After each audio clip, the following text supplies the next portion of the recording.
It's just great to be in Calgary. It's great to have blue skies and sun. Somebody from Seattle. I stepped outside. I actually got locked out.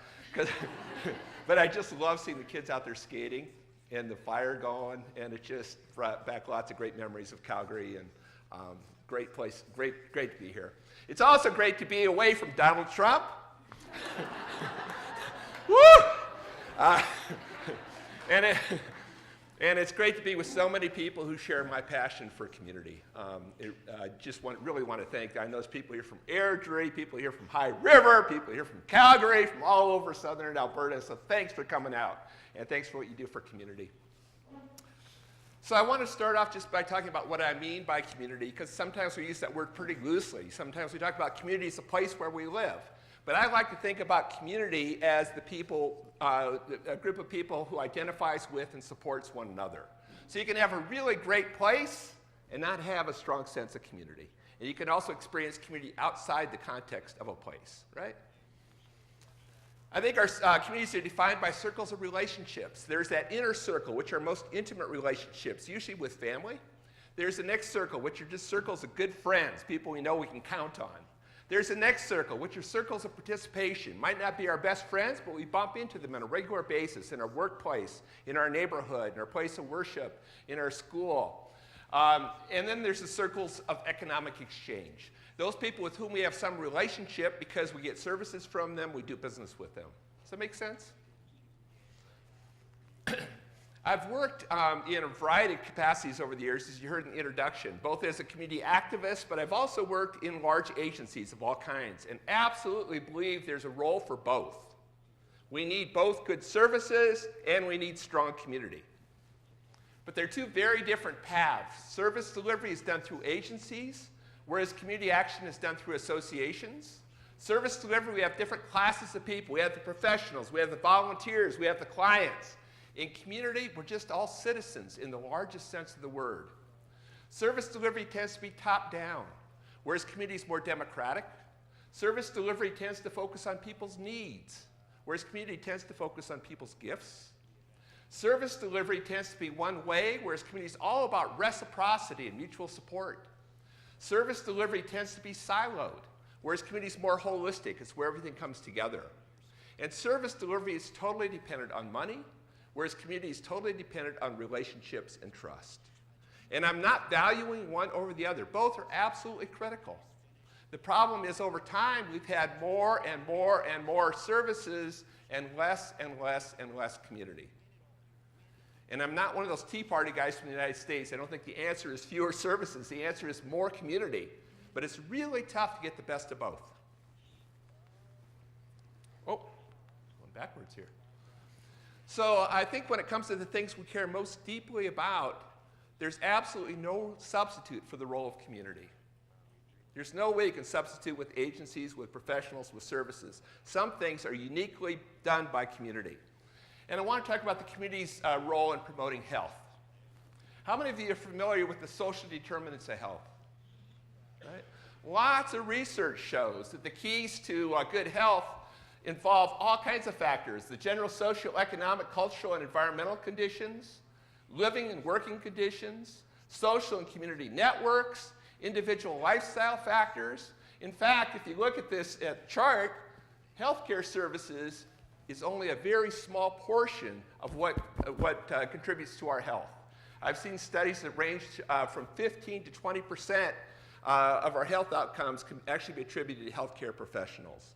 In many ways, our communities can have a much bigger influence. My colleagues, John McKnight and Peter Block, recently wrote a book called The Abundant Community that I thought put it pretty well. They said our neighborhoods are the primary source of our health. How long we live and how often we are sick are determined by our personal behaviors, our social relationships, our physical environment, and our income. We are the people who can change these things, individually and with our neighbors. Medical systems and doctors cannot. So here's your healthcare team, your neighbors. I think there's two paths to community wellness, two different kinds of actions communities can take to move towards wellness. And one of those is organizing to hold outside institutions accountable for meeting community needs, actually fighting for social justice. And the other is mobilizing the community's own capacity to address local needs and to realize its vision, something we call asset-based, community-driven development. I want to start off by talking about the role of community in organizing for social justice as a way to achieve better health outcomes. We talked about, I mentioned one of the social determinants of health is people's income. In many ways, communities can have a huge impact on the income that people are able to generate. This is a story from South London. South London is largely immigrants and refugees, working really hard, working low-wage jobs, often working 2 jobs to make ends meet, working hard but not able to make enough money to actually live in the city of London. So all the churches and mosques joined forces together and formed a group called London Citizens, and they met with one corporation at a time. They met with the different retail stores, they met with the hospital, they met with the city, they met with the university, demanding that all of their workers be paid a living wage, that they be paid enough money to actually live in London if they're working in London. And they were successful, and this is why they were successful. They were able to get this many people out for the negotiating sessions. And then when the Olympics came, they said, we will not, the Olympics wanted to come, they were doing a competition for them. They said, we are not going to support the Olympic bid unless you agree to pay everybody involved in the Olympics a living wage. The construction workers, the custodians, everybody, and they were successful. And when the Olympics were done, a good share of the Olympic Village was turned back to the community as permanently affordable housing. That's the power of community.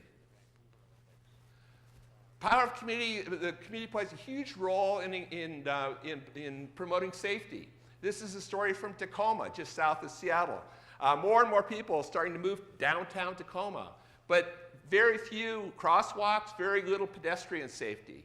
The neighbors kept trying to get the city to do something about it. They weren't responding. So finally they went out in the middle of the night and they painted crosswalks all over the city of Tacoma.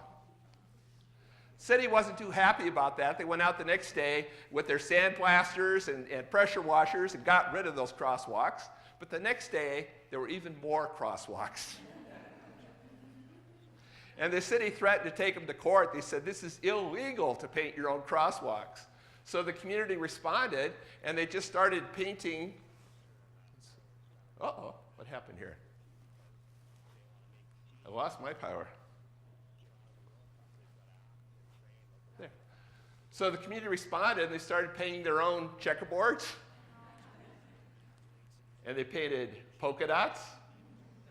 And finally, the city gave up and called a big meeting and said, what are we going to do about pedestrian safety? And they put up $500,000 for pedestrian improvements downtown Tacoma. Never would have happened if people hadn't pushed for it. Environment, another huge way in which community has an impact. The whole environmental movement started bottom up with Earth Day. It's been the community that's pushed for environmental regulations to protect our environment. I now live on Vashon Island, just off of Seattle, and there's a place there, a beautiful place right on Puget Sound that had a gravel mine. And the corporation wanted to greatly expand that gravel mine. Well, it's right where the eelgrass grows, where the salmon feed on the eelgrass and where the orcas feed on the salmon. The community fought it for 15 years. And then our state land manager granted the permit to expand the dock. Less than 24 hours notice, 700 neighbors showed up and shut down the road so they couldn't get in to do the construction. And activists came and shut it down from the water. And now it is the largest publicly owned space on Puget Sound through community action. Our group went on and trained activists to take on the Shell Oil Company. When the oil rig came, we formed a blockade around it. The other huge way in which communities can have an impact is organizing for mutual support. Not just organizing for social justice, but how do we organize to support one another in our communities? One is caring for one another. This is a story from Hoogveen, just out in the Netherlands. This is a small village, very small village, and when their elders needed assisted living, they always had to move out of the village, move quite a ways to the city in order to get care. They said, we want to make sure our elders can stay in our community. They had an old restaurant that wasn't being utilized anymore, so volunteers renovated that as an assisted living center. And it's beautiful now, and it's largely staffed by volunteers from the community. This is the old statue that used to be in the restaurant. But just a beautiful, all built by neighbors. And most of the staffing now is provided by neighbors. They have rabbits. Elders love to interact with them. They've got raised beds. They've got chickens, all taken care of by the neighbors. This guy runs a wood shop to involve the elders in doing wood projects. So they were making Christmas trees for their relatives. And they take them out on regular field trips. And those elders who aren't ready yet for the assisted living, each one in the village has a buddy who checks up on them every day to make sure they're okay. And we're replicating this model now in Seattle. We have 3 virtual retirement villages in our neighborhoods where neighbors are checking up on elders and helping them stay in their homes by taking care of their yard, by helping them maintain their homes, by driving them to doctor's appointments, driving them to the supermarket. Really important. Services, we just don't have the resources to provide those kind of services. Something can only be done by neighbors, caring neighbors. Crime prevention is another huge area in which the community has a role. Absolutely no substitute. Again, we need professionals. We need police. You don't want communities out enforcing their own laws. That's a role for professionals. But when it comes to preventing crime, there's absolutely no substitute for community. We spend way too many resources lining up the ambulances at the bottom of the cliff when community's job is to build the fence at the top. This is in the Kaite neighborhood in Gisborne, largely Maori community, had a large issue with youth violence, violence towards young people, a lot of domestic violence. They got a big grant from the government, and instead of using that money to hire social workers or to hire psychologists, they used the money to have street parties, to start bringing neighbors together, to build those connections. And the rate of violence went down dramatically because people were connected. They knew who to watch out for. They were connected. Emergency response is another huge area in which the community plays a major role. People in High River know that all too well, right? People in Fort McMurray know it all too well. I think all over the world people are learning that lesson. Christchurch is a sister city of Seattle, and the mayor of Christchurch said the #1 lesson they learned from that earthquake was there's absolutely no substitute for knowing your neighbors. Yes, it's important to have the emergency supplies, it's important to have the emergency plans, but there's nothing more important than knowing your neighbors. Because when those earthquakes came in Christchurch, there weren't enough emergency crews to go out to the outlying neighborhoods like Littleton and Brighton and Sumner that were heavily hit. People were totally dependent on their neighbors. I was in Lexington, Kentucky a couple of years ago for my nephew's wedding.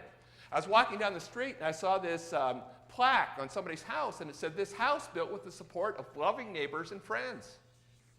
I thought, well, that's kind of interesting. So I knocked on the door to find out what the story was. And this woman, John, answered the door, and she told me her story. She said she'd been in Louisville visiting friends, and in the middle of the night, she got a call from her neighbors saying, "John, your house has been struck by lightning, and it's burning down." She raced back to Lexington. By the time she got back, her house was in total ruins. But her neighbors had already gone in and rescued what they could from the house.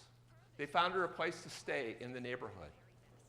The neighborhood kids, without anybody suggesting it, had organized a lemonade stand to raise money to help her rebuild that house. And of course, it didn't make a huge difference in her budget, but it made all the difference in her morale. She said it was her neighbors who got her through that crisis. And she rebuilt that house in the Victorian style that the neighbors loved.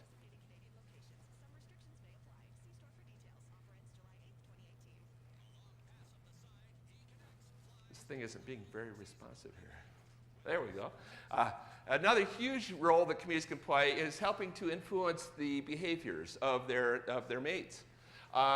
This is in Olympia, Washington, where the high school students organized, and they did focus groups to talk about what are the health concerns of other high school students. #1 concern they heard was about smoking. And so they started up a smoking cessation program, and young people became the health champions. Had a dramatic effect on the other kids. Listened to them much more than they would to adults, to their parents, to healthcare professionals. And this kind of model is being used all over, particularly in the UK and Australia, having health champions, people who are peers, volunteers, just educating their neighbors about what they can do for better health outcomes. Exercise. This is a story about the community's role in helping get more people into exercise. I was in Amsterdam. This is senior housing, and they wanted to get the seniors better connected. And they had an area in the middle, a plaza, that wasn't being utilized. So they had this idea, why don't we serve tea? And maybe get the elders to come and sit together and have tea together. So they did that, and then they started sharing their dreams. And the elders who didn't come, they got a mobile living room so they could take it like to the elevator and have people sit down on the sofa and share their dreams as they're waiting for the elevator. This has wheels on it, it folds up, it's pretty cool. And then when people had dreams, they would put them on the wishing tree. And they also wrote on their notes what they would do to contribute to helping make those dreams happen. What were their gifts? How could they be involved in that project? And out of it came a whole series of projects, a cooking group, a theater group, a book group, a gardening group. And one group really wanted to get into fitness because they were in bad shape. And they wanted a treadmill. And they went to the manager of the senior housing complex, and the manager says, you can't have a treadmill because of health and safety. Right? A little strange. But so they walked around the neighborhood trying to figure out, what can we do? And they found this boxing club across the street. And this is the guy who owns the boxing club. He's a 2-time world champion boxer. Just in case you mistake him, he's the guy on the left. Yeah. And they said, you got all this great equipment, can we use it? He says, yes. He says, the equipment's really used before work and after work, but during the workday, there's hardly anybody here. So come anytime during the day, and I'd be happy to work with you. They were so excited, and he was so great at working with them. I had so much fun. I joined him, and we went across the parking lot, and it was just taking them forever to get across the parking lot, but they all had big smiles on their face. They were so pumped. And this guy is just wonderful with them. So here they are on the treadmills, but they used all the other equipment as well. This woman told me she used to have to go to the doctor every week, and the last time she went, he said, you don't have to come back for another 6 months.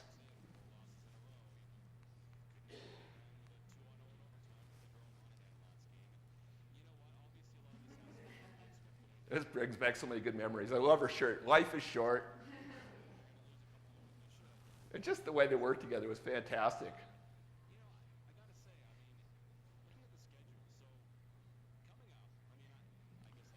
Nutrition is another huge area in which the community can have an impact. I see this local food movement happening absolutely everywhere I go, with community gardens, farmers markets, community kitchens, all driven by community.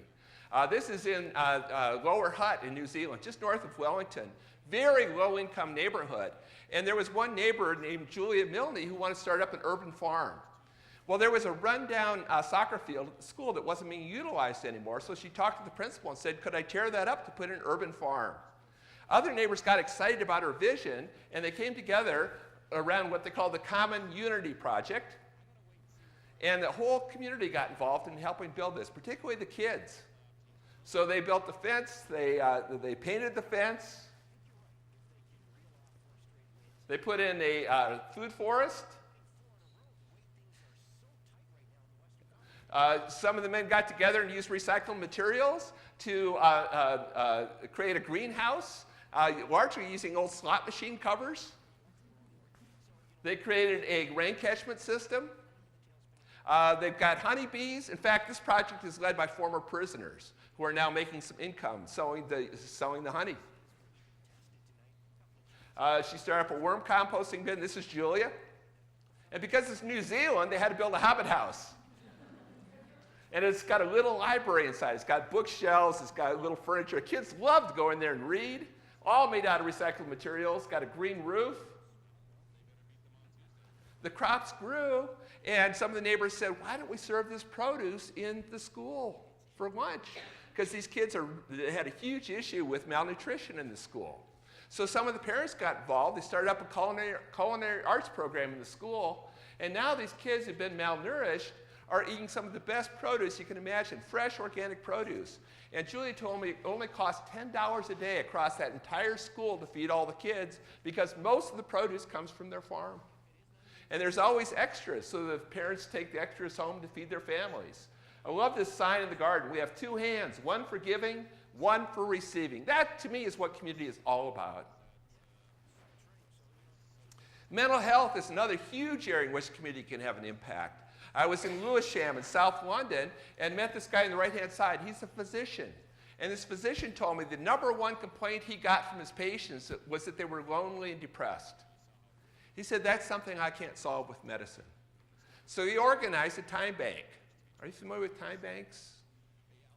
You might know it by a different name. But it's where people join a network and say, I'm going to give an hour of my skill to somebody else in the network who needs it. And for every hour of time you provide, you get an hour of some other skill that you need from somebody else in the network. And part of what I love about time banks is everybody's time is valued exactly the same. So the lawyer is the same as the child care workers, the same as the gardeners, the same as the house painter, the same as the plumber or the electrician, and hours and hours and hours. And it's a great way to get people connected. So he brought me to a Bring and Fix event to illustrate all the things you could get fixed by your neighbors. So if you pledge 2 hours of your time, you got to bring something that was broken and get it fixed. So this woman here is fixing people's clothes. This guy's fixing small appliances like the blender. Kids are fixing people's bicycles.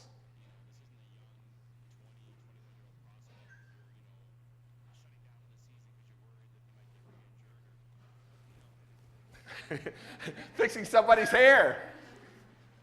Fixing somebody's back.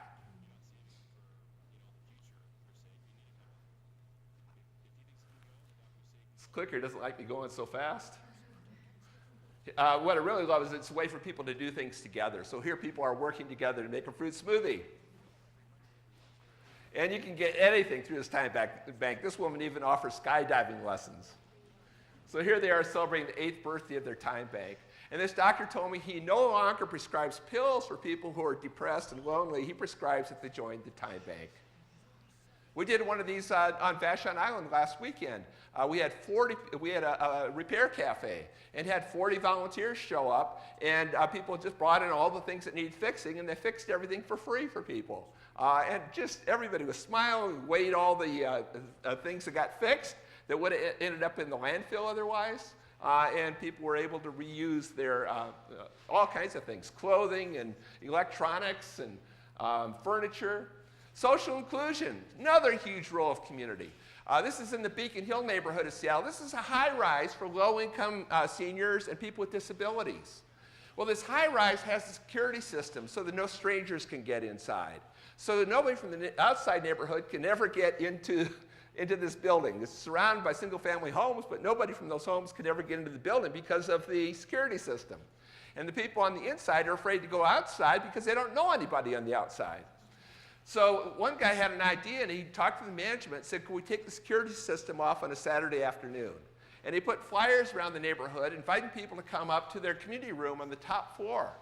And they had cookies, and they had Kool-Aid and tea that people could have. But people were eager to come because they'd never seen the neighborhood from that high up before, right? Well, this guy's passion, he used to work for the Boeing company. So he was passionate about airplanes. And he gave everybody pieces of paper and had them fold paper airplanes. And then they opened up the window in the top of the tower, and everybody threw their airplanes out the window. They called it toss from the tower. And they had targets down below. And there were prizes if you hit the targets. And there were prizes for the planes that went the furthest.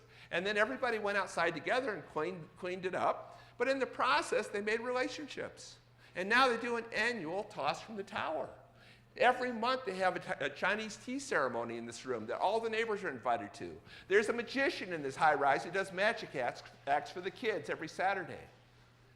Huge, huge role. Just a small event that got people connected. But Mark, we said whatever the question, community is the answer. It's important not only for promoting health, but caring for the earth, Community plays a unique role of caring for one another, preventing crime, responding to disaster, instilling happiness, but also creating great places, sustaining the local economy, advancing social justice, and strengthening our democracy. Absolutely no role, no substitute for the role of community when it comes to all of those things. So I got a really depressing story now. How many of you know Robert Putnam? Professor at Harvard University, wrote the most depressing book you can imagine for those of us who care about community, because he tracks the incredible breakdown of community in North America over the past 50 years. He talks about how when Alexis de Tocqueville came to North America in 1832, he was blown away, never seen anything like it before, where farmers had come together to do barn raisings together, where people came out for town hall meetings, where people joined volunteer fire departments. He said this associational life you have in North America is unprecedented. It's what makes North America such a great place. But Robert Putnam tracks the incredible breakdown of that associational life over the past 50 years. Talks about how fewer and fewer people belong to the traditional associations, like the League of Women Voters, like the Rotary, like the Lions, like all those animal groups. About how fewer and fewer people are voting. About how fewer and fewer families are eating dinner together. He cites lots of reasons. I've added a few of my own, but one is single-purpose land use. It used to be we'd live, learn, work, and play all in the same village, in the same neighborhood. Now it creates single-purpose places, bedroom communities where we just go to sleep. We might drive a half hour to the mall to shop, and we're losing our main streets. We might commute an hour to work. In a sense, we have many different communities in our life, but in a sense, we have no community at all because we don't bump into the same people over and over and over again like we used to when we could live, learn, work, and play all in the same place. Increased mobility. How many people, we used to be generation after generation, our families would live in the same village. How many people here have moved more than 5 times over the course of your life? For a lot of us, it's a lot more than that. And if you're always on the move, it's hard to build relationships, and that's what community is all about. If you know you're just going to move again, why bother? It's a lot of work. More time working. More and more women in the workforce than there were 50 years ago. People working longer and longer hours. Less time to be involved in community. Fear. It's been documented in many places as a key thing breaking down community. Whether or not people have a reason to be afraid, they look at the media, and the media tends to focus on all the problems. People living behind closed doors. And the more they don't know their neighbors, the more fearful they become, kind of fear of the unknown. Electronic screens, Robert Putnam said the biggest thing breaking down community is television.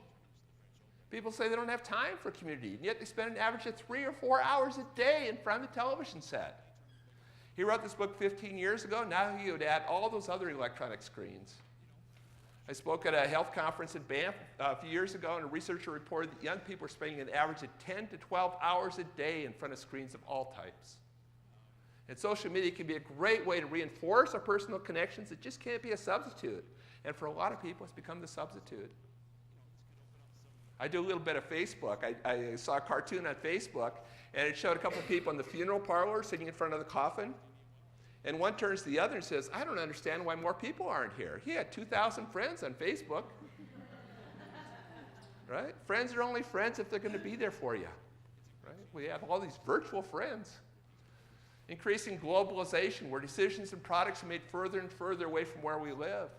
And I think the most disturbing thing to me is that the very agencies that are trying to help our communities, local government, nonprofit organizations, the very agencies that are trying to help our communities are inadvertently contributing greatly to the breakdown of the very community we're trying to help. We have more and more professionals doing for communities what communities often did better for themselves. And where the strength of every agency is organized into silos with a laser-like focus on their function, on their mission, on their discipline, but it makes it absolutely impossible to relate to community. We have one silo for old people. We have another silo for youth programs and services. We have another silo for people with disabilities. We have another silo for new immigrants and refugees. We got everybody in their own box, and you can't build community in boxes. It's a question of who is serving whom. Where our communities are having to organize themselves the way the professionals are organized, rather than the professionals being organized the way our community is organized. As a result, this is what the circles of relationships look like for so many people. They may still have that inner circle of relationships with family, But increasingly, the circles of relationships around service provision. And we're losing those circles of friendship and participation. And for some people, they're even missing that inner circle. Again, John McKnight, Peter Block said, we all say it takes a village to raise a child, and yet in modern societies, this is rarely true. Instead, we pay systems to raise our children. Teachers, counselors, coaches, youth workers, nutritionists, doctors, and Tim Hortons. Translating it for you guys. We're often reduced as families to being responsible for paying others to teach, watch, and know our children, and to transport them to their paid child raisers. Our villages have often become useless. Our neighbors responsible for neither their children nor ours. As a result, everywhere we talk about the local youth problem. There's no youth problem, there's a neighborhood problem. Adults have forgone their responsibility and capacity to join their neighbors in sharing the wealth of children. It's our greatest challenge, our most hopeful possibility. And it's not just children. It's elders, all kinds of people who've kind of farmed out to a service system. And as a result, we have this huge epidemic of loneliness all over the world. There was a huge article in the New York Times recently about lonely elders in Japan. Huge crisis because of the breakdown of the family structure and people living longer and longer distances. In the UK, things got so desperate, they appointed a minister of loneliness, as if yet another bureaucracy can take care of the problem. And loneliness just has a huge impact on our health. I don't know, how many of you know Eric Kleinenberg's work? He wrote a book called Heat Wave, about the heat wave that hit Chicago. And the heat wave is one of those kind of invisible catastrophes. But hundreds of people died in that heat wave.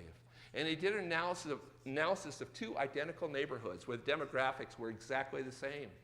One neighborhood had a death rate that was 10 times higher than the other one, because in the one neighborhood they were connected, and the other one they didn't even know who was missing.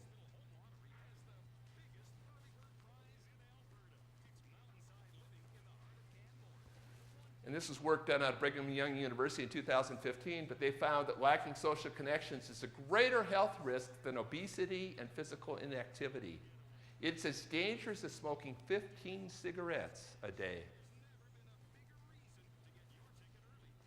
And I know there's been lots of studies done in Canada too, lots of vital signs reports done largely by community foundations, United Way. I've been doing work with the Lower Mainland, BC. Huge findings about the disconnectedness of people in the Lower Mainland. So they're really responding with lots of projects to try to get people connected. So I've totally depressed everybody, right? No substitute for community, and it's going down the drain. So actually, I'm a very hopeful person. I think in some ways Robert Putnam had it wrong. I think he was looking at the old ways people came together. I think people are finding new ways to connect. I think particularly people are waking up and rediscovering how important community is. Agencies are waking up. It's so great to see Alberta Health Services make community a priority. Really great. So I think it's really an encouraging time. And I want to share some of the lessons I've learned about how do we really get everybody engaged in community. Because community can't just be a few people. It can't just be a few people speaking for the community. It's got to be everybody, particularly those people who are on the margins. Those people are feeling lonely. Those people are feeling disconnected. So I just want to share some of the lessons I've learned about how to get everybody engaged. Okay? And it's not rocket science. These are simple ideas, but I think we've forgotten some basic ideas. Well, the first one is, remember I said Robert Putnam said the biggest thing breaking down community is television. I've been stuck in hotel rooms for the last few nights, and I've watched a little television. Oh my God, if this is our competition? And we're losing? Come on! It shouldn't be that difficult to make community more interesting, more satisfying than television. And I think the problem oftentimes in our community work is we have forgotten how to have fun. We've made community work our cross to bear. You know, if we're community workers as staff, we can't look like we're having too much fun or we aren't really earning our salary, right? But if we aren't having fun, who's going to want to join us, right? How many of you know Cesar Alcala in Calgary? Yeah, I met him years ago. He's a real inspiration. But he said, Jim, the problem getting people involved in community are those GD activists. I So what do you mean GD? He said, the grim and determined. And it cracked me up because it describes so many self-proclaimed community leaders I know in Seattle who are always negative. They just like to sit around and complain all the time, right? And in many ways, they become the gatekeepers and keep everybody else away because most people gravitate to hope, to optimism. It's like, why would you get involved if you don't think you can make change, right? So in many ways, there's some of the key people breaking down our community. I got another friend who says, why have a meeting when you can have a party? Think about it, right? The purpose isn't who can endure the most suffering, right? The purpose is to build connections. And can't you build relationships a lot more through fun than you can through meetings? So why do we always resort to meetings as a way to try to build community? It's really dumb. So I want to share a few stories about having fun. These are from where I live on Vashon Island. This is what Vashon looks like on a really nice day. We had one group that came up with this idea, actually came out of Ireland to do road bowling.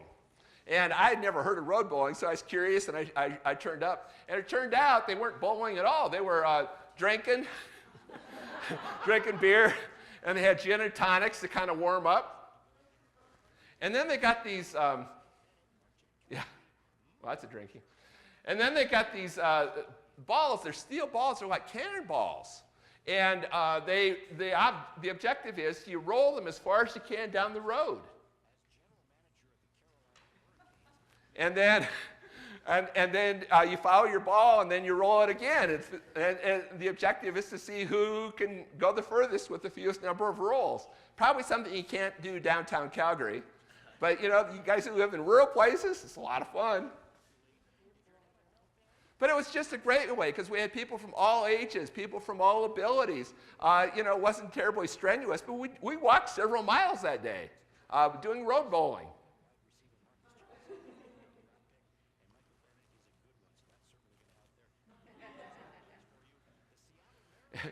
and it really builds community. We always were losing our balls in the bush, so we had to go.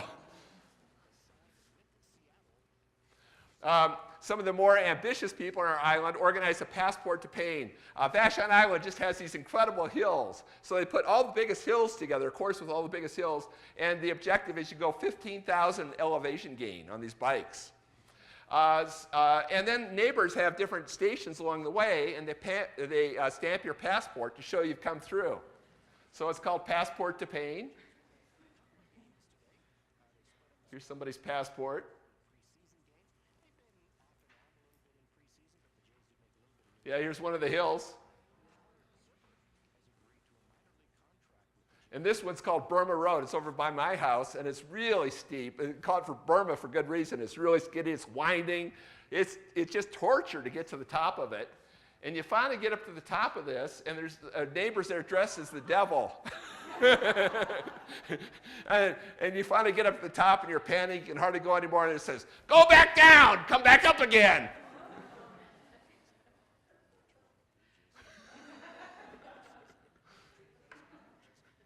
And they dress differently every year. Last year, they were dressed as S&M, with the leather outfits and the whip.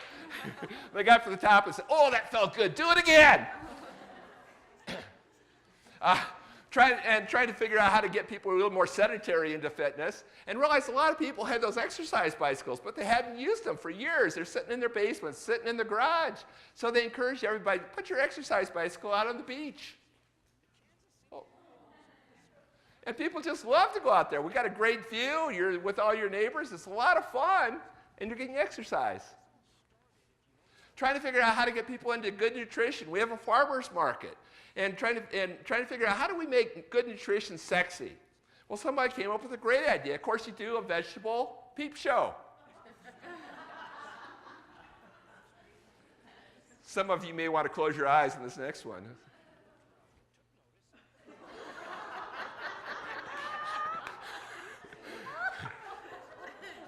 Anatomically correct vegetables. But it really works. It's fun. It gets people engaged. Much better than sitting through a 2-hour lecture on nutrition, right? Second key to getting people engaged is starting where people are. And one key to that is just starting where people actually live. You're probably going to get more people out in Calgary than you would in a particular neighborhood in Calgary. You'll probably get more people out at the neighborhood level than you would at the street level. But you're never going to get as high a percentage of participation if you involve people right on the street where they live, right? Because if it's Calgary-wide, people are going to say, hey, I don't need to show up because you guys will be there, right? But if it's on your street, who's going to show up if I don't show up, right? And childcare is easier, transportation's easier. You're going to see the immediate benefits from your participation. So you get a much higher percentage if you involve people right on their own street. So here's some examples about people getting involved at the street level that go beyond neighborhood watch. So this is in Rotterdam, 60-70% immigrant and refugee population. On the Opzumer Street, that block, the neighbors had met with City Hall for years, and they kept trying to get them to deal with their safety issues and with the cleanliness issues on the street, and the city wasn't doing anything. Neighbors were getting frustrated.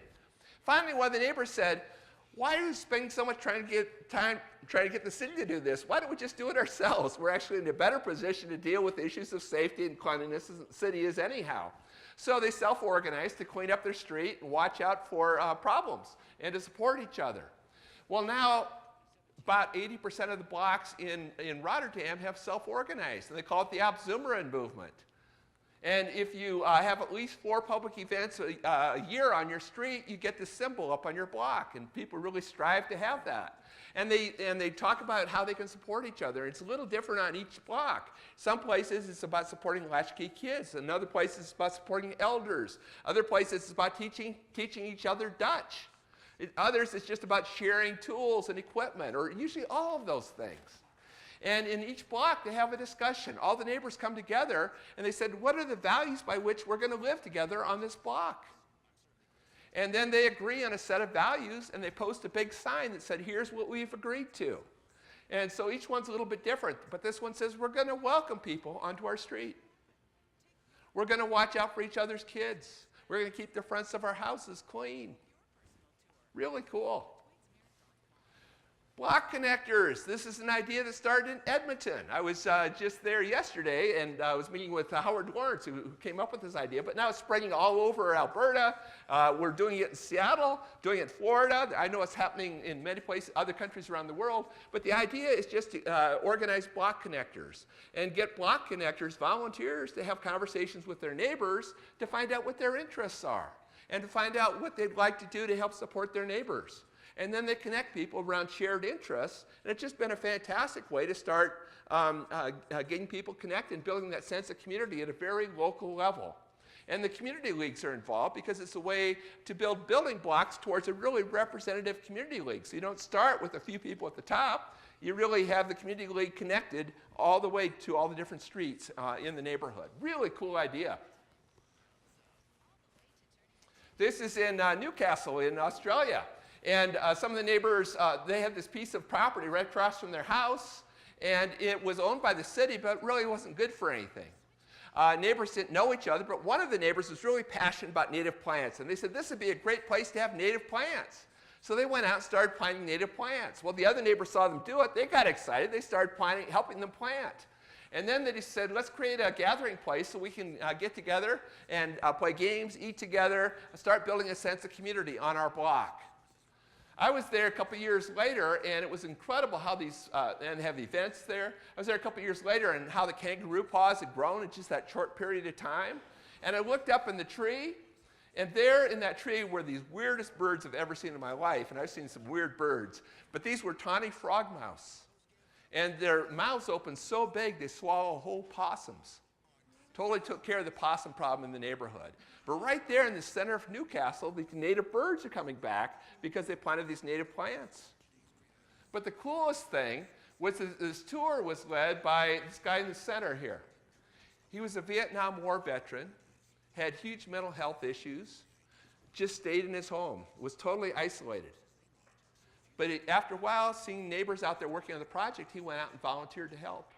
And now he is the leader on the project. And how the other neighbors look up to him, how they care for each other. That's the value of these projects. It's not about the tawny frogmouse, it's not about the plants, it's about the neighbors connecting. This is in the Selwood neighborhood of Portland. Neighbors were trying to figure out how do we get this traffic, how do we slow down the traffic, and how can we create something that's distinct about our block to really give us pride. And they came up with a great idea. They said, why don't we paint the intersection? Well, they didn't ask any permission from the city council because they knew they wouldn't get it. They just painted it. But it's been so successful that now the city permits it because it's really slowed down. It really works. So now there's a permit process, taking all the fun out of it.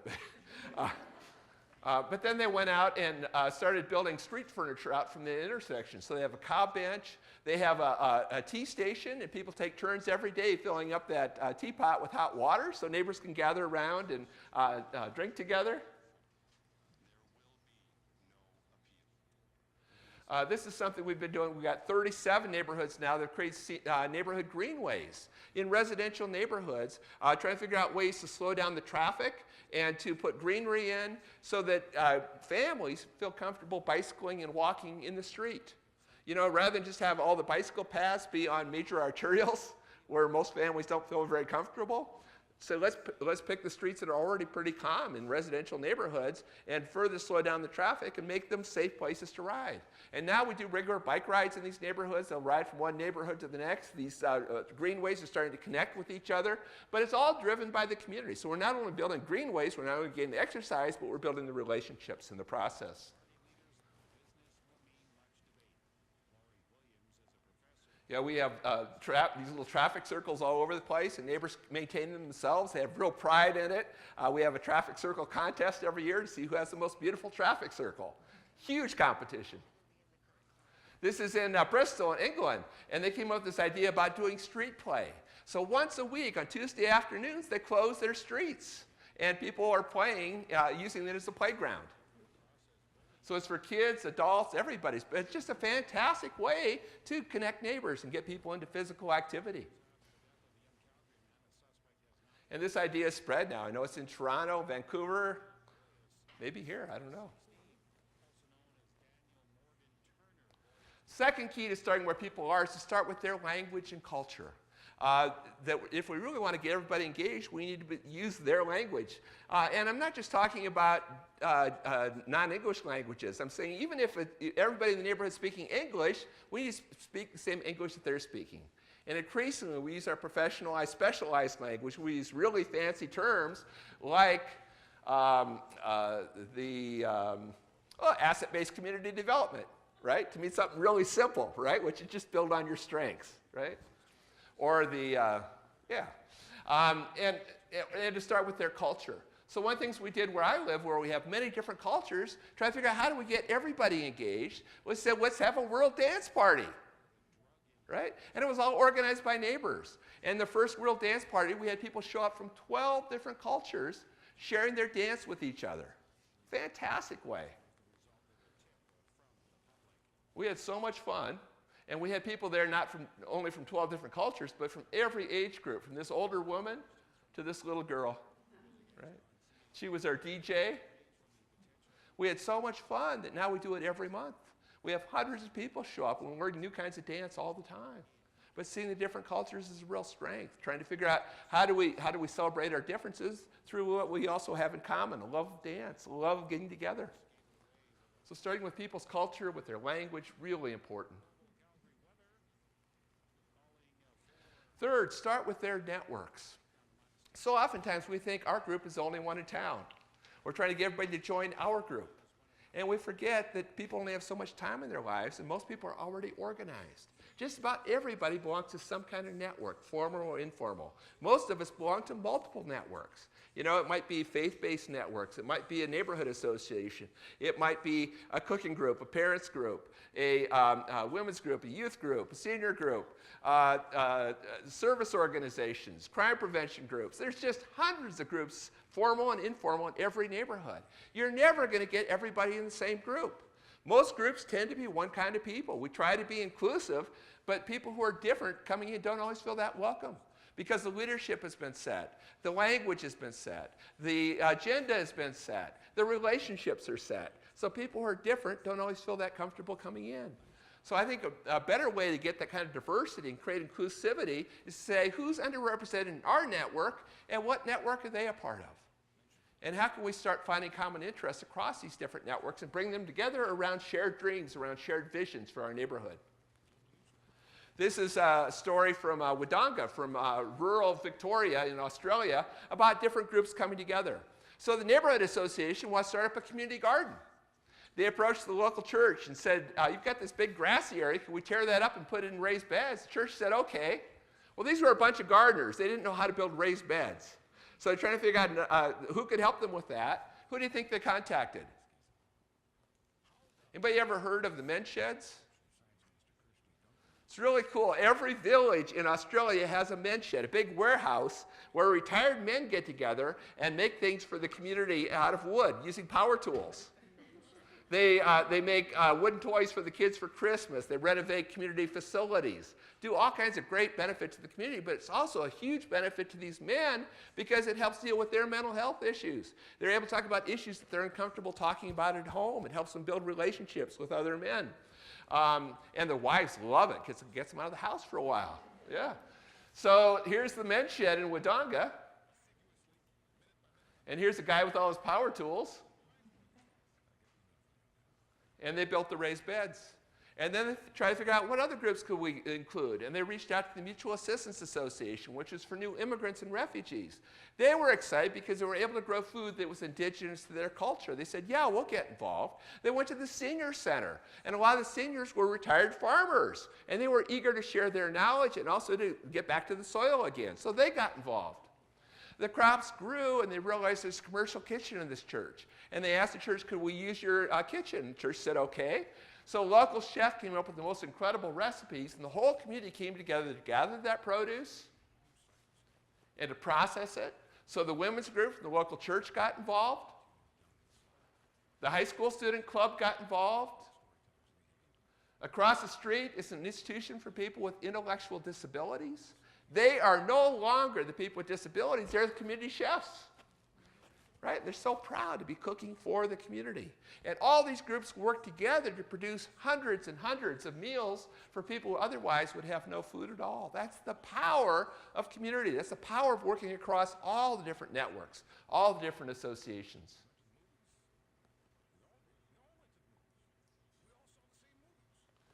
Fourth is to start with their passions.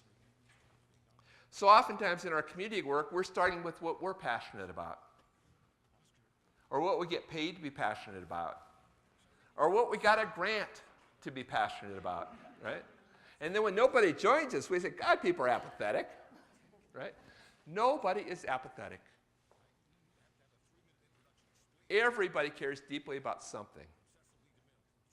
So it's much better to start with a question than with an answer. What keeps you awake at night? What are your dreams for your family, for your community?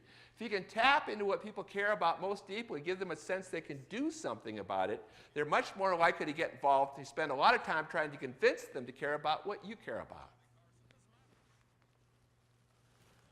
So I've got a friend in Perth who told me that football is a sport in which 50,000 people who badly need exercise sit and watch 22 athletes who don't.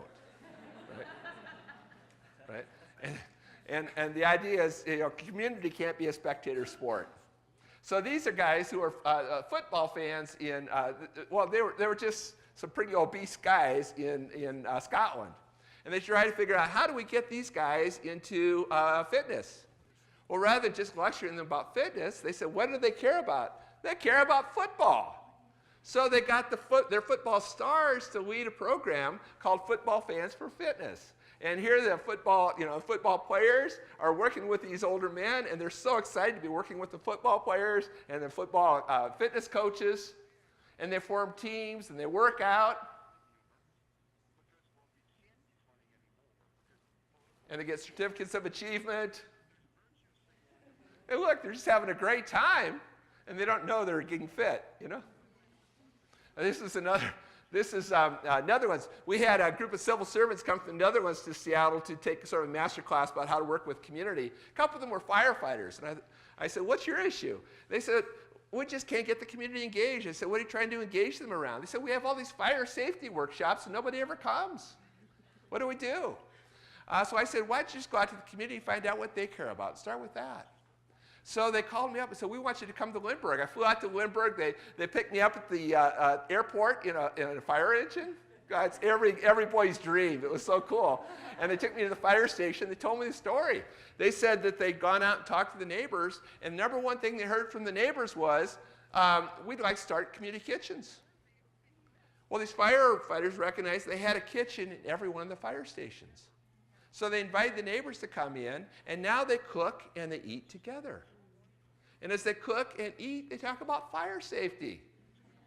Right? It comes back.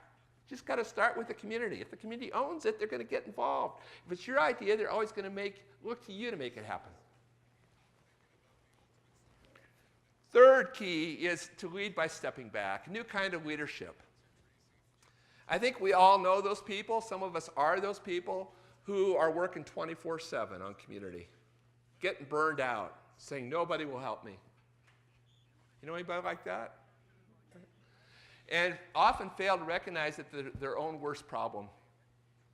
That so many times they're unwilling to let go of anything because nobody can do it quite as well as I can. And so it's recognizing that no one person really has all the gifts to be a good community leader. Somebody is a good speaker. Somebody else is a good facilitator. Somebody else is a good welcomer. Somebody else makes a really good pie that will get people to come, right? You need all those gifts to have effective community leadership. If you can break up leadership up into smaller pieces, more people are going to step up to help if it's not a 24/7 job. And then if one person leaves, it doesn't all fall apart because it's sustainable, because somebody else can step up and pick up that small piece. The iron rule of community organizing. I was trained as a community organizer. Never do for people what they can do for themselves. And it's the hardest rule for all of us to learn because we all do this community work because we care so passionately about our community. But often in our desire to help community, we're taking away their own agency. Right? First week on the job, I met with my mentor. He said, Jim, tell me what you did not do this week. I said, what do you mean? I've been doing everything. He said, that's the problem. Your job isn't to speak for the community. Your job isn't to do for the community. Your job is to help build the capacity of the community to do and speak for themselves. So every week, I want you to come back and tell me one more thing you are not doing. And I love Lao Tzu's quote, when the best leader's work is done, the people will say, we did it ourselves. It's not community if it's just a handful of people. It's got to be everybody. So that brings me to the final one. Don't sit on your assets. And the point here is that absolutely everybody in our community has gifts to give to the community. I like to think of them as three kinds of gifts. Gifts of the head, that person's knowledge. Gifts of the heart, that person's passions.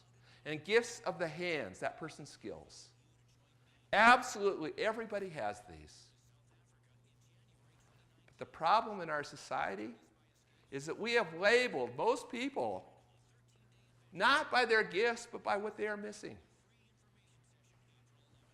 We label people as homeless, as unemployed, as poor, as non-English speaking, single parent, addict, offender, disabled, old person. I get so sensitive to that one. At-risk youth. And there's truth to every one of these labels, but it's only part of the truth. And every one of these labels basically denies the gifts of these individuals. When you think about these labels, do you think about gifts? No, you think about what they're missing. And then they become clients in a service system. The basis for being citizens in our community is giving gifts to one another. So we're basically writing them out of our community. We wonder why they aren't active. It's because we have to find them out of community. Right? And I'm not denying that people have needs. People require services. Everybody in this room has some needs. Everybody in this room requires some services. But I think most people in this room would be identified primarily by your gifts. And a good share of the people outside this room would be identified primarily by their needs. And we wonder why they aren't active in our community. We need to lift off those labels and focus on their gifts. as my friend here did, Damon Lynch. Damon's a minister in a church, New Prospect Baptist Church in Cincinnati, Ohio. Members of his church operate a soup kitchen in the basement for homeless men. Finally, somebody got the idea and says, why don't we interview these men, find out what their gifts are? Turns out, a whole bunch of these men like to cook. He said, would you like to help cook the meals in the soup kitchen? They were overjoyed. Nobody ever thought to ask them that before. After a while, the homeless men and the members of the church are cooking and eating together. Kind of hard to tell who were the providers and who were the clients, because it wasn't about services anymore. It's about community. To me, that's the meaning of community, recognizing every one of us has needs and every one of us has gifts. It's about supporting each other's needs with each other's gifts. Old people. We did a process where I live called Aging Away. We brought older people together in 15 different gatherings to find out what their dreams were. Number one thing we heard, we have spent a whole lifetime building skills, gaining knowledge, building relationships. And now we're just valued for our needs. We're just valued as clients. We want the opportunity to contribute. I was in Adelaide, met a friend, Barb, who's a social worker. She told me a story about one of her clients named Colleen, older woman who's totally depressed, and depressed for good reason, because she'd lost her best friend and her dog and her husband.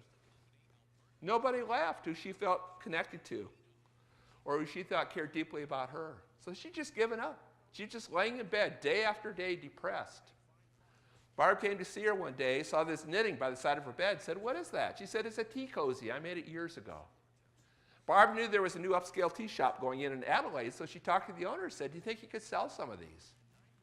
The owner said, yeah, we've been looking over for good tea cozies. Yeah, we could sell them. So she went back and told Colleen. Colleen got a little bit excited. She started making more and more tea cozies. They started flying off the shelves of the tea shop. She couldn't keep up with demand. So Colleen reached out to other older women who were in her same situation. She taught them how to make tea cozies. They formed the Cozy Club. And they really didn't need the proceeds from these tea cozies, so they used all the proceeds to support an association of women with acquired brain injuries. And they started involving these women in the Cozy Club. And they made more tea cozies, but they also made wonderful fabric wall hangings, like this one, showing it's coming up here. Like this one, showing a winery right outside of Adelaide. I was back in Adelaide a few months ago. I was walking down the street, and I ran into Barb. And Barb said, we just bought this old caravan, and now it's at the men's shed, and we're getting it outfitted with a spout and a handle. And they call it Colleen, and they haul it from neighborhood to neighborhood. And when they pull up, the neighbors gather around, and inside they make tea. And they serve tea to all the neighbors. And as the neighbors are drinking the tea, they talk about what they can do to make their neighborhood a better place. And as they're having their conversations, they also do some knitting, and they add to the tea cozy that now surrounds Colleen. I told the story in Edmonton a few years ago, and they started up their own project called Community Infusion with their own tea wagon. Non-English speaking, another label, really crazy one, where we define new immigrants and refugees by the one language they don't know. I can't tell you how many immigrants and refugees I know who know multiple languages. Just think how helpful that could be in our community work. But we miss out on it because we're so fixated on what they're missing, right? So we had a huge issue in our area with underserved immigrants and refugees in the healthcare system. Not enough personnel to help, and particularly people who were culturally appropriate or who knew the language. Finally woke up and realized that a high percentage of immigrants and refugees have healthcare backgrounds. They're driving taxis. They're working in kitchens. So we started up a program called Welcome Back at the community college, and we do a little triage to find out what do they need in order to get certified as a healthcare worker. And oftentimes it's just a little bit of English as a second language in a health context. So with a little bit of support, we're able to get them really good paying jobs. We're able to provide much better access to health, culturally appropriate health services. Really, really, really valuable to take off those labels and focus on everybody's gifts. So I've talked about the gifts of individuals, but some of the other underutilized resources we have in our community are the community associations, the built natural environment, our local economy, our history, culture, and identity. What's special about our place and the local agencies? But I don't have time to get into all those. So my last story, the last thing I want to emphasize is I talked about how agencies can contribute to the breakdown of community, but I absolutely believe that we need agencies. We need good services. We need good professionals. So I want to talk about some of the things agencies can do to be better partners with the community. Three key steps. One is, if we're going to be good partners with the community, we need to get out of the silos and start focusing on whole places, on whole communities. Start with the community rather than start with their own agenda. I tell you, it's a huge issue. I do a lot of work in Christchurch, and everybody's starting to get it in their own sectors. So in Christchurch, the police have a Safe Christchurch community initiative. There's a healthy community initiative. There's a resilient community initiative. There is an environmental community initiative. But none of them work, right? Because people get pulled in every direction. So we need to just start with the place, start with the community. That's why I'm so excited about this new direction for Alberta Health Services, really focusing on what's important to the community, starting there. How do we work across all those silos and start with the community's agenda? Second one, instead of always doing things top down, and sometimes that's important because there's some things communities don't do so well, some things we don't pay enough attention to in communities. But if we really want to be good partners with communities, it's about how do we also support community-driven initiatives.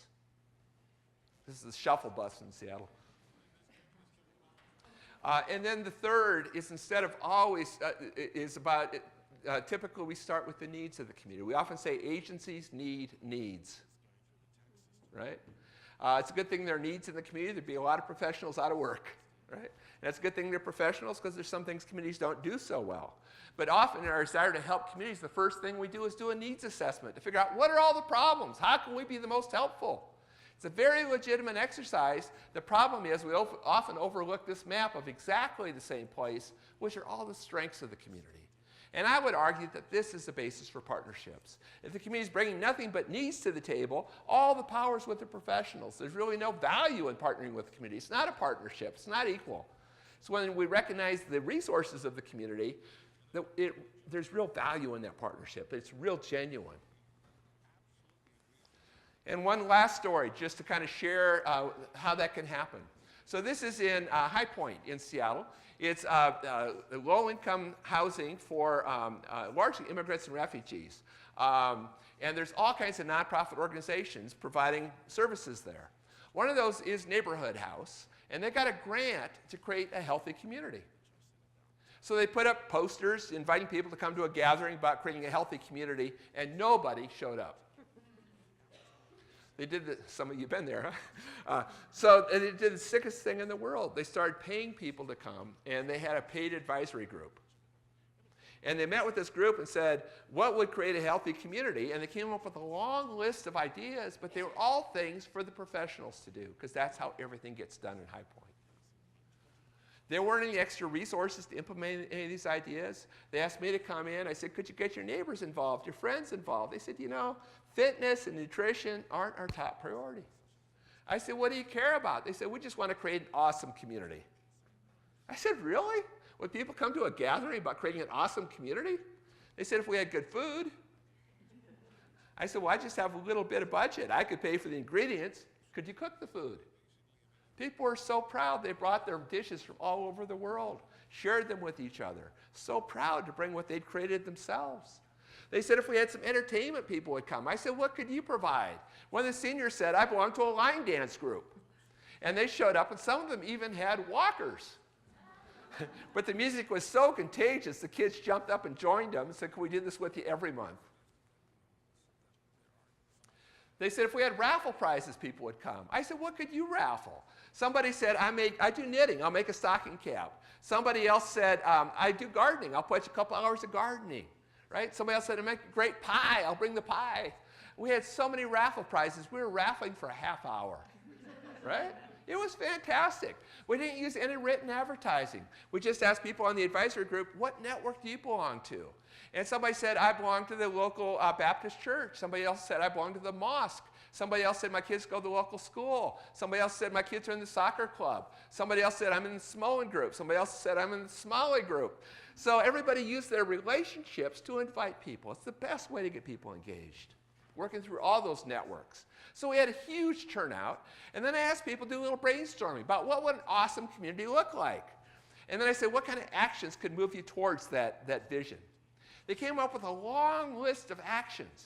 And then, you know what happens, right? Everybody gets their dots, right? And you put your dots on your favorite ideas. And then at the end of the workshop, we count up the number of dots. And we put it in a planning document. And we put it in a file.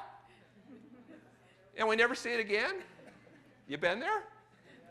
Then we wonder why people don't get involved. It's like they don't see any connection between their participation and results. We're always creating ideas for somebody to do, but nobody's taking responsibility for them, right? So we're really clear in this process. We said nothing's going to happen unless you take responsibility for it. So you need to stand up and champion your idea and get other people to join you. Kind of an open space process. So this,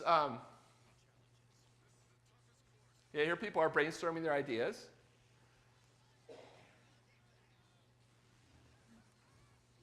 This thing needs some caffeine. So this woman said, I just moved here from China. She said, I'd like to start up a tea house as a way to create kind of a gathering place to get neighbors connected with each other so we can start building relationships. There were some Somali elders in the corner who said, we don't drink tea, we drink coffee. She said, okay, we'll have a tea and coffee house. So they started planning that together. This guy said, I like to exercise, but I'm a terrible organizer. People will help me organize the classes. I'd be happy to lead them. This young woman said, I love to play soccer, but because of my religion, I can't play outdoor soccer. I'd like to start up an indoor soccer league. This woman said, this is an incredible multicultural feast we made tonight. I'd like to start up a multicultural catering company as a way to share our cuisine with the larger community, but also make some income. And this guy, Solomon, he was the most poised of all. He just stood up there and he says, he's 10 years old. He says, all my friends in all the other neighborhoods, they have parks and swing sets. I want a swing set. Boy, he just tugged at everybody's heartstrings, right? There were some elders in the corner who said, we do regular walks around the neighborhood for exercise. We get tired. How about we create a park with a bench and a swing set? 6 months later, they came together to build that park. Here's the bench. The housing authority says you can't do a swing set because of health and safety again. He says, Solomon's counting on that swing set. We're going to build it. So here's the swing set, and here's Solomon. Now, not every one of those projects happened, but a bunch of others did. They started up a community orchard, started up a community garden. They got the local pharmacy to stock fresh produce because there was no other source of fresh produce in the neighborhood. There was an accident, pedestrian accident on the arterial, and they got measures in for traffic calming. They started up a craft group, and they're teaching each other how to do crafts. And they're working, now they're knitting sweaters for Nicholsville, which is a homeless encampment. People who are watching out for people who are worse off than they are. And if you think about it, every one of those projects improved the health of the residents. But we never would have gotten there if we started with the health agenda. So important to step back, listen to the community. If they own it, they're much more likely to make it happen. And finally, I know one of the big reasons we are in silos, one of the reasons why it's so hard to follow the communities-driven initiative, one of the reasons it's so hard to build on communities' capacity is because as agencies get held accountable for showing results. And it's one of the toughest things I know of because it's hard. If you're doing community development work right, what do you count? If you're doing community development work right, we've seen how it improves health, it improves safety, it makes you more resilient, all kinds of benefits from it, but what do you take credit for? And you usually only get credit for what your particular agency is responsible for. So we end up measuring, spending a lot of time measuring things, a lot of resources that could actually be used to provide services. we're often measuring the wrong things just because they're easy to measure. So I love these quotes. I grew up in Iowa, so the Iowa farm proverb is, you don't make the hog fatter by weighing it, right?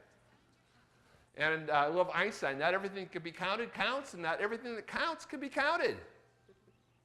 So I love it. I did some work in St. Kilda in Australia, and they figured it out. And they said, you know, the only thing that really matters is whether people are happy. Think about it. What else is important? So they train volunteers how to be smile spies. And they walk down the street and they capture other people's eyes and they see what percentage of people smile back at them. And then they have a formula where they've worked out where they calculate how many smiles per hour are in each neighborhood. And then they post traffic signs to show how many smiles per hour are in that neighborhood. And it's the only indicator I've seen that's actually changing results because no neighborhood wants to be seen as unfriendly. So the numbers keep going up. At Luna Park, they're up to 10. And this guy's really happy because he's up to 14. So I just want to conclude by thanking you again for everything you do to put smiles on the faces of people in your communities. I can't think of any more important work right now. We're facing huge crises in our planet right now with climate change, war, economic uncertainties, huge issues, loneliness. And I think sometimes we just get overwhelmed and we wonder what difference are we making because these are huge issues and we're just involved in our neighborhoods and our communities around small issues. But what gives me hope is there are people like you absolutely everywhere I go. Every corner of the earth, there are people like you who are just working so hard to make their places better, to care for one another. And I think together we're making a huge difference. I see this huge movement happening now where people are rediscovering that the value isn't in material things, it's in our relationships. And where agencies are rediscovering community, not just as clients, as customers, but as real partners. So I think this is it's a scary time, but it's also incredibly hopeful. And I just want to thank you for giving me so much hope and for all you do to put smiles on the faces of people in your communities. So thanks so much.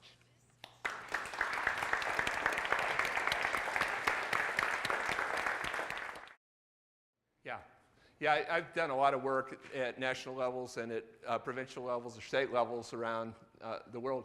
And you're right, I think it's really important. What I talk to them about is a couple things. One is the measurements and about the value of stories and just some of the things that aren't just data.